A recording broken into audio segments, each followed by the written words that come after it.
Hey guys, this guitar right here I think is the best looking guitar you can buy for under $200. Just look at this thing. Alright, so welcome back to the Guitar Max channel, and this is the FFTL from Firefly Guitars. And yes, this is under $250. This thing's right around $230. And you can get these, of course, on the Guitars Garden website, which is, the official sales page of Firefly Guitars. And the thing is, this guitar looks amazing, but does it sound and play as good as it looks? Is that even possible for $230? Well, that's what we're going to find out in this video. Now, first, let's go over the specs. So the body, at least, the center block and the body is mahogany. It's got a set neck, and this is a maple neck. Nice rosewood fretboard with 22 of the rounded ball end stainless steel frets. These are the sort of medium size frets. And up here, one thing that's kind of a nice little detail is it's got an angled back headstock, so you don't have to deal with any string trees or string retaining bars, anything like that. Beautiful gold hardware, and of course, we've got a nice veneer, maple veneer top and multi-ply binding on this guitar. And now we have to talk about this bridge and, of course, the pickups. Look at this. It's a Bigsby style bridge. These are super smooth. Now, they're not as aggressive as like a Floyd Rose or even a Wilkinson in terms of how much you can bend the pitch of the strings, but they're really, really smooth. And I would argue that the tuning stability on these bridges is much better than, I think, just about anything aside from a double locking like a Floyd Rose type bridge. These are certainly better in terms of tuning stability compared to like a vintage style Strat trim. And a quick note about this bridge, which is kind of important for the people who are actually going to be buying this guitar. When you get this and you take it out of the box, there is a spring right in here and a washer that comes with the guitar, like in the little cable pack, and you have to install that when you get the guitar. And the deal is, once the spring is installed, the bar sticks up so high that it's not even really going to fit in the box that they ship it in. So they have to ship the guitar without that spring. You move the arm, you fold it back, you install the spring, and then it's ready to be tuned up and ready to use as you would expect it. Also, one other thing with the bridge that I want to mention, some people on like the Firefly Facebook groups are talking about the fact that the arm does stick up pretty high. And so some people are using a shorter spring. It still has a lot of tension, so you should get the same amount of movement in the strings, but it just keeps the arm from sticking up so high. All that being said, I've been playing around with this. This thing works fine for me, and I actually kind of like the fact that it keeps the arm further away from the body. That way I can have it in this position here and still be able to, have my hand like over the strings. I kind of like it because it actually keeps the bar a little bit out of the way for me without having to fold it all the way back out of the way. Because when it's in that back position, then if you want to use it, well, then you have to grab it and bring it back around again. So I kind of like the fact that the bar is sticking way off the body, but some people might not like that. But like I said, you can change that spring in there if you want to keep the bar a little closer to the body. Okay, now let's talk about these pickups here. These are these beautiful and really interesting sounding Filtertron style pickups. Now, Filtertrons are really associated with Gretsch, and talk about vintage. Some would argue that Filtertron pickups are the very, very first humbucker pickup ever, because they're dual coil pickups, and they were being used and really invented at a time where it was all single coil pickups. And so these do, get rid of the hum compared to a single coil pickup. They're also a little bit hotter, and they have a really different tone compared to a single coil pickup. These are very, very warm sounding. Anyway, these days, Filtertrons, we say Filtertron style because that used to be like a marketing name. But these days there are many, many other companies, Seymour Duncan and so forth, that make pickups like this. Okay guys, so there's a lot more to talk about with this guitar, but I want to go ahead and get into the playing demo so you can really hear how this sounds, especially with these pickups here. So guys, we'll go ahead and get into this. I'm going to plug into my Boss IR200 cab and amp simulator. I'm going to use that for the demo. I'd like to use that because it's a nice, affordable piece of equipment. It's about $400. All the sound, all the tone that you're going to hear in the video is coming from that unit. So you know there's not any extra studio trickery I'm using to make the guitar sounds better than it really does. Anyway guys, we'll go ahead and get into that, but of course, real quick, if you enjoy videos like this, checking out cool, new, affordable guitars, and you have not already subscribed for some reason, please consider subscribing right now. Okay, let's go ahead and plug this back in and listen to how it sounds.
Okay guys, so let's talk a little bit about the sound and the playability and a few other things, the weight and so forth of this guitar.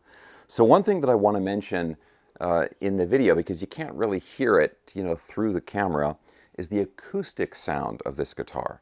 It's a semi-hollow body guitar, of course, and it is significantly louder than just a regular electric guitar. It's even, I think, louder than a lot of other semi-hollow body guitars. Not exactly sure why that is, but this thing is loud enough where if you were just kind of playing around or practicing or something, you really don't even have to have it plugged in. Now that's kind of weird for me to say because I'm primarily an electric guitar player, and of course I want to have it plugged in, and that's the way the guitar is meant to be used. But yeah, I just want to mention that. It has a pretty loud acoustic sound. Now, as far as the sound plugged in, there's a few things that really surprised me about these pickups. One of them is that these are hotter than I expected. I mean, they do have a really particular warm, very kind of low, mid-range focused sound to them, but they're fairly hot. I was expecting these to be a pretty low output pickup. And granted, I've got the pickups, cranked up pretty high there. But yeah, I mean, you could absolutely shred with this guitar, even play metal. You're not going to have the note articulation, in particular on chords, that you would with like modern pickups. They can get a little bit muddy. But in terms of just the overall responsiveness and output, these pickups are actually pretty smoking. The other thing is that there's a pretty generous amount of space between the pickups. It's a 22 fret guitar, so the fretboard doesn't go that far across the body. And so the sound, the difference in the tone between the pickup positions is pretty pronounced. And I like that. I like having a nice variety in the pickup positions where not every position sounds too similar to the next one. So that's really a plus with this guitar. Now let's talk about a few other things. First of all, the weight of this guitar. It's very light. It's a semi-hollow body guitar, so it's like, hey, there's a bunch of wood taken out of it, so of course it's going to be light, but then you got all this hardware put back on it. Maybe that's going to weigh it down. Well, I weighed this guitar, and the whole thing is only 6.6 pounds, so under 7 pounds for this set neck guitar right here with the Bigsby and all this hardware. Now, there's a couple other things I want to mention. One thing to watch out for, and one thing just for your kind of preference here. The neck on here is kind of like a round C-shape neck. It's not a thin neck. It's not an overly thick neck, but I would call it a full feeling neck. And it has gloss finish all over the guitar. I always prefer a satin finish on necks. But hey, I'll take what I can get for $230, and you're getting an awful lot with this guitar. Now the other thing, and I want to kind of warn people about this, is you got to be a little bit careful, I noticed, with the bridge and the way the bridge is mounted on the body. Let me explain this. Just kind of, visualize this in your mind here. When I got this out of the box, the arm is down, right? And so it's not pulling on the strings. I pull the arm up and I install the spring, and now the arm is higher, and now it's pulling on the strings, right? So it's pulling the strings this way.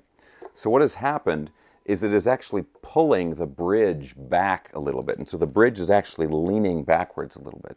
So I think the thing to do is to, when you get this out of the box, pull up the arm, install the spring, and then totally loosen the strings and kind of reset where the strings are sitting in the saddles. Then tune it up to regular tension, regular tuning and everything. And I think that would keep the bridge from leaning backwards a little bit. Now, nothing's going to break. It's not going to fall apart or anything like that. But I think what might end up happening is because the bridge is leaning back a little bit, because the saddles are further back than they're supposed to, that might mess up your intonation on the guitar when you try to tune it, or especially if you're maybe changing string gauges and you're not really paying attention to the way the bridge is sitting or the saddles are sitting. So it's just something to watch out for. I'm not having any trouble with it myself, but I can see that it's leaning back, and I could see how potentially, if you're not paying attention to it, it could be a problem. So it's just something to keep in mind. So guys, like I said, I think this has got to be the coolest looking, most beautiful guitar that I think you can get for under $250, maybe even under $300. It's so classy, right? I mean, it's so vintage and, flashy but still tasteful. Flashy but in an old school vintage way. I love that combination. And yeah, it sounds great. It does have its own sound. It has a very particular sound. Doesn't sound like a Strat, doesn't sound like a Les Paul. It's doing its own thing, which I like. But yeah, guys, under $250, even under $300, What a cool guitar. I mean, you really can't go wrong with this. It's even got these little details like these half moon inlays on here, and of course the beautiful rounded ball end stainless steel frets. I mean, there's a lot to really love with this guitar. I get it, not everybody's going to be into the vintage vibe of this guitar, but I think if you like that stuff at all, you're going to love this guitar. Also, I will mention there are a couple other colors that this guitar is available in. There's, I believe, a black and then like a wine red, like a transparent red. And those are a little bit less expensive, even less expensive, if you can believe that. I'll put links for all that stuff, you know, all the guitars and everything down in the video description below. And I will also have a link for the Boss IR200 unit that I was using in the demo, plus all of my instructional videos and social media. So guys, let me know what you think of this guitar. It's fairly new, but it has been out enough where I think, you know, there are some people out there who already own these guitars. So if there are any Fireflyers out there that have one of these guitars, please let us know what you think of it down in the comments section below. Okay, guys, I hope you enjoyed the video. If you did, give me a thumbs up, subscribe if you haven't already, and I'll talk to you very soon.